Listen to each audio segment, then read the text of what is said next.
In fact, the story about Mr. Jefferson not being recognized on the road and his happiness in taking long rides into the country because no one knows who he is all factual, based upon eyewitness accounts. Everything you were hearing me say, I'm sure many of you recognize the sound bites. Comes out of Mr. Jefferson's letters, both his letters, over which, well, he wrote over 20,000 of them, let alone his public papers, eyewitness accounts. Senator William McClay of Pennsylvania said that Mr. Jefferson never is quiet. Now, you know, we think of Jefferson as the American Sphinx, the philosopher king, very reticent, shy, quiet, somber, serious. William McClay says he never was quiet one moment. He always kept talking, rambling from one subject to next, and enjoyed jocularity and humor. So this is the Jefferson that I try to reinvigorate and to make real and to make readily accessible and receptive, and as well to continually quote him. So yes, it is a weaving of everything that he's spoken. And you know, my charge, the charge of all of us in Williamsburg, as I mentioned earlier, is to stay within the context of the time. We can always find something relative to what is going on today in the past. And remember the context. Always remember the context. And therefore, we will be less prone to what Mr. Jefferson called twistification. Yes? I planned a trip to Philadelphia and watch the Wings lose, but that's besides the point. To get ready for that, I went out on the web and I looked at the different articles, and I started getting into the papers that were available on the web, and it just seems like the more you dig, anything you ever wanted to read about papers from you or your predecessor, General and President Washington, they're there, and it's just unbelievable the amount of information that you can sit and just read, and it just opened my eyes. There are a lot of things that I never would have believed. As you said, context, and the fact that these primary documents have never been the more extensively disseminated. They're all there. Remember what Mr. Jefferson said? There is not one new or original thought in the Declaration of American Independence. All of it has been written, argued, and debated before, and you may find it in the elementary books of public right. The books that every individual has the right to procure and read.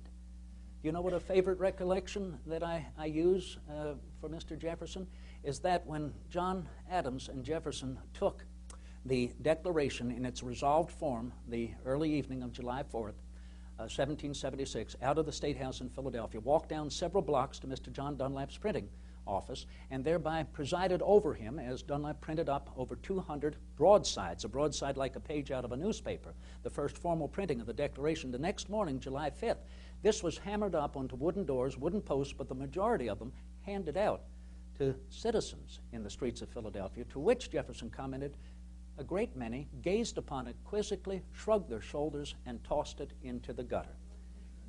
Not because they were Tory, simply because they could not read. But the Declaration is written in order to be read aloud. And so this is the reference to this great extent of knowledge and fact and primary documents, and we hope the opportunity of people to read it. Yes? I'm bringing up William Wilberforce. Oh. And there's a movie out about him now.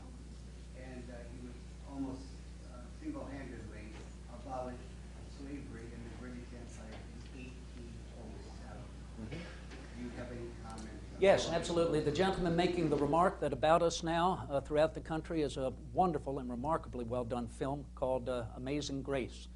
And it is about the parliamentary argument pursued and provoked by William Wilberforce to end slavery in Great Britain. 1 year, let us never forget, before we in our Constitution announced the end of the importation of slaves. So I hope this will provoke us to remember that past and to understand that, yes, the United States in many ways was just so burdened and shackled. The master just as shackled with the burden of slavery as those that were working out in the field. And that Great Britain and many European kingdoms never never were so overburdened with it and could more readily end it. And I announced, or Mr. Jefferson announced this evening, that when he was a young man in the Virginia House of Burgesses, his very first action in the House of Burgesses was to call for a debate to end the importation of slaves. He was denied. The next year he stood to defend a slave in his right to be free. He lost that case.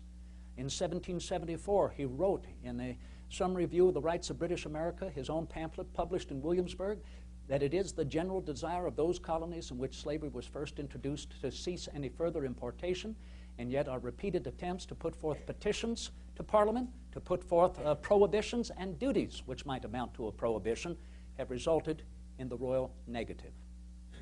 2 years later, in Philadelphia, 1776, he inserted amongst the grievances in the Declaration of Independence that the king is a tyrant for having ignored our petitions to end slavery and continues to wage cruel war against a people who have never done him any harm. Can you read that in the Declaration today? No, it was struck out. Struck out during the final debates. Mr. Edward Rutledge from South Carolina and supported by Lyman Hall of Georgia, both said that Georgia and South Carolina would not offer their votes to make the resolution unanimous if that clause remained in there. So it was struck out. That is why Jefferson had already inserted his statement, life, liberty, and the pursuit of happiness. And we can keep the pathway of virtue open and welcome our free expression. No, not that liberty becomes license, but that we can provide happiness to every individual in this nation and on this continent. I just want to support this further by saying after the Revolution, before Jefferson sailed to France, he succeeded in drawing up a report on the Northwest Territories, suggesting a method by which the territories could enter the United States as new states. There were 5 requisites. Firstly, every state entering every territory entering the United States as a state would forever remain a part of the United States. Secondly, any territory entering as a state of the Union would have its government in republican forms, as the other states in the federal government. Thirdly, every territory entering the Union would have a portion of the national debt apportioned on it to pay directly.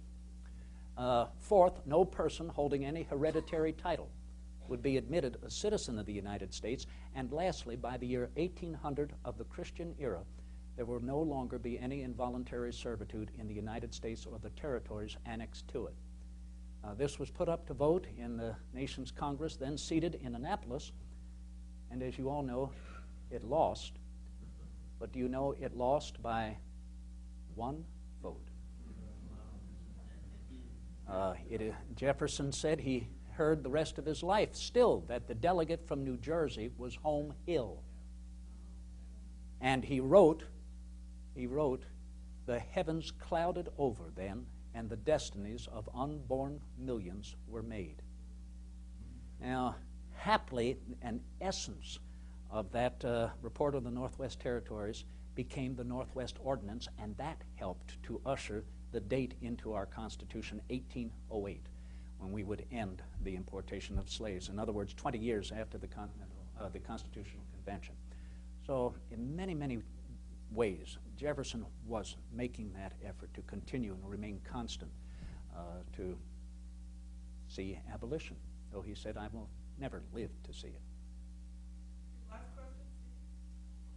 Phil, I'm just curious. I'm certain you get a lot of questions about Sally Hemings, and I'm wondering, how do you deal with that issue when it comes up as an actor, let's say, and what do you think Jefferson would have, how he would respond to that? Well, there we have it. Finally, the question of the evening.